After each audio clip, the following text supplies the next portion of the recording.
Hello everybody, welcome back. Today as well we have got you another video. In this video I'll show you how you can change text size on TikTok. But before that, please do make sure to like our video, subscribe our channel, and yes, without any further delay, simply gonna go ahead step into our video.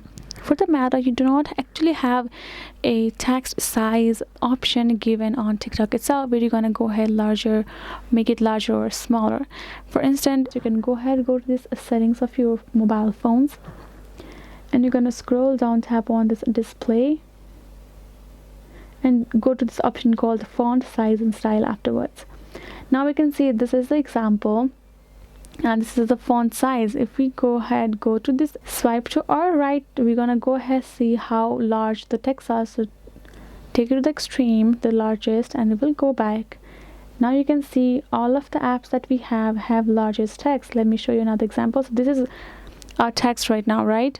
We go back, open it up, we go to smallest, and again you can see down now the text are smallest again.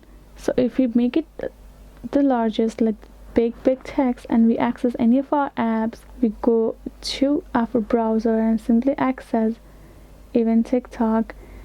This is how large the text gonna look like for you to use it. So that's how you can simply do it. Hope this video was helpful to you all. Thank you so much for watching, and yes, I'll see you guys in our next video.